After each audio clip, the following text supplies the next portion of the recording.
नमस्कार। आज बात करते हैं एक बहुत ही पुरानी लेकिन दिलचस्प कहानी की। तीन भाइयों की कहानी और एक ऐसी विरासत की जिसने उनके रिश्ते को ही दांव पर लगा दिया। तो ये कहानी है चंद्रनगर राज्य की। और ये एक ऐसा सवाल खड़ा करती है जो शायद कभी पुराना नहीं होगा कि जब बंटवारे में लालच घुस जाए तो क्या होता है। चलिए इस कहानी में आगे बढ़ते हैं और देखते हैं। तो कहानी के केंद्र में है तीन भाई। सबसे बड़ा भीमा, फिर लल्लन और सबसे छोटा भोला। इनके पिता का देहांत हो चुका है और अब वक्त है उनकी जायदाद के बंटवारे का। और होता क्या है, सबसे बड़ा भाई भीमा वो तुरंत आगे आता है और कहता है, अरे सुनो भाइयों, मैं सबसे बड़ा हूं तो बंटवारा मैं ही करूंगा। और छोटे भाई बेचारे सीधे साधे उस पर भरोसा करके मान जाते हैं। पर यह एक ऐसी गलती थी जिसका खामियाजा उन्हें बहुत जल्द भुगतना था। अब जरा बंटवारा देखिए, क्या गजब का इंसाफ हुआ। बड़े भाइयों को क्या मिला? दो बढ़िया उपजाऊ खेत, और सबसे छोटे भोला को खेत के बीच की वो बेकार सी मेड़। फिर आम के पेड़ का बंटवारा हुआ। फल देने वाली डालियां बड़े भाइयों की और भोला के हिस्से आई पेड़ की जड़। अरे घर में भी यही हुआ। चार मजबूत कमरे बड़े भाइयों के और भोला को मिली बस खुली छत।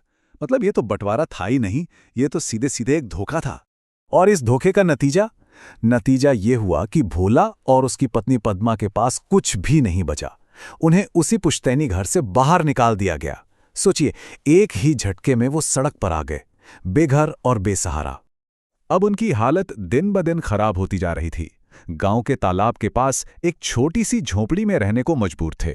न खाने को कुछ, न कोई उम्मीद।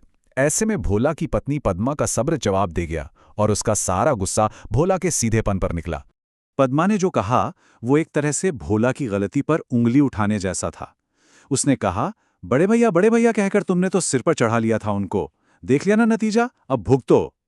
उसकी बातों से साफ था कि भोला ने इंसाफ के ऊपर बड़े छोटे के रिश्ते को तवज्जो दी और नतीजा सबके सामने था। तो अब विरासत में मिला क्या था भोला को? कुल जमा 4 पुराने सिक्के। और किस्मत देखिए, जब वो ये सिक्के लेकर गांव के मुखिया के पास गया तो मुखिया ने भी कह दिया कि ये तो खोटे हैं, किसी काम के नहीं, मतलब पूरी तरह से बेकार। लेकिन कहते हैं ना, जब सारे रास्ते बंद हो जाते हैं तभी कोई एक दरवाजा खुलता है। ठीक जब लग रहा था कि अब कुछ नहीं हो सकता, तभी कहानी में एक ऐसा मोड़ आता है जो सब कुछ बदलने वाला था। उस वक्त भोला तो पूरी तरह हार मान चुका था। उसे लग रहा था कि बस सब खत्म हो गया, उसकी किस्मत ही खराब है। लेकिन गांव का मुखिया, जिसे पूरी नाइंसाफी का पता चला था, उसे भोला पर दया आ गई। उसने भोला को बुलाया और एक ऐसी मदद की पेशकश की जिसकी भोला ने कल्पना भी नहीं की थी।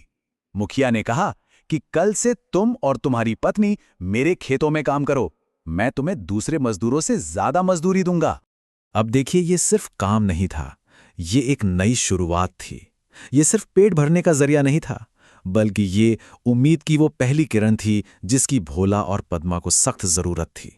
उन्हें जिंदगी को फिर से पटरी पर लाने का एक मौका मिल गया था।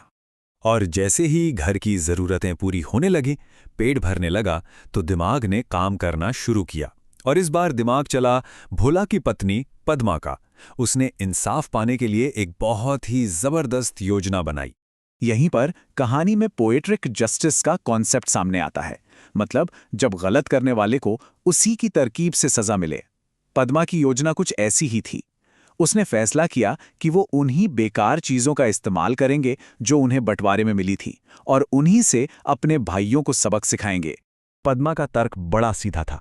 उसने कहा, यह मेड़ हमारी है तो हमारी मर्जी, इसे रखें या तोड़ दें। मतलब उसने भाइयों के ही दिए बंटवारे को उनके खिलाफ इस्तेमाल किया। ये साबित कर दिया कि जो कुछ भी जैसा भी उन्हें मिला है उस पर उनका पूरा हक है। तो प्लान पे काम शुरू हुआ। सबसे पहले उन्होंने अपनी बेकार मेड़ को तोड़ दिया। इससे हुआ ये कि बड़े भाइयों के खेतों का सारा पानी बह गया और उनकी लहलहाती फसल बर्बाद हो गई। और जब भाइयों को लगा कि चलो फसल गई तो क्या, आम से कुछ कमाई हो जाएगी, तो भोला ने पेड़ की अपनी बेकार जड़ को ही काट दिया और नतीजा पूरा का पूरा पेड़ ही गिर गया। तो सोचिए, फसल बर्बाद होने के बाद भाइयों की आखिरी उम्मीद वो आम का पेड़ था।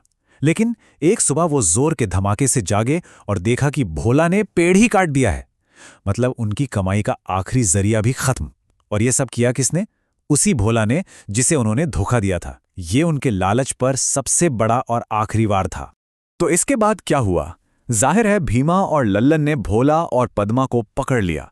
उन्होंने कसम खाई कि इन्हें राजा के सामने पेश करके सजा दिलवाएंगे। लेकिन क्या इंसाफ और अन्याय की ये कहानी यहीं खत्म हो जाती है? कहानी हमें यहीं एक मोड़ पर छोड़ देती है। भाइयों ने भोला और पद्मा को रात भर के लिए बांध कर रख दिया ताकि सुबह उन्हें राजा के पास ले जा सकें। अब फैसला होना बाकी है और ये सवाल भी बाकी है कि भोला ने जो किया क्या वो सही था? तो इस पूरी कहानी से हम क्या सीख सकते हैं? पहली बात कि हद से ज्यादा लालच आखिर में खुद का ही नुकसान करता है। दूसरी, जब अन्याय होता है तो उसका रिएक्शन भी उतना ही तगड़ा हो सकता है। और तीसरी कि समझदारी और चतुराई भी एक तरह की दौलत है। और सबसे जरूरी बात, जो चीज बेकार लगती है अक्सर उसी में असली ताकत छुपी होती है। और आखिर में वही सवाल, क्या भोला का बदला लेना जायज था? क्या जो सजा उसने अपने भाइयों को दी वो उनके किए गए धोखे के बराबर थी, या फिर अन्याय का शिकार होते होते वो खुद भी गलत रास्ते पर चला गया? ये एक ऐसा सवाल है जिसका जवाब सोचना जरूरी है।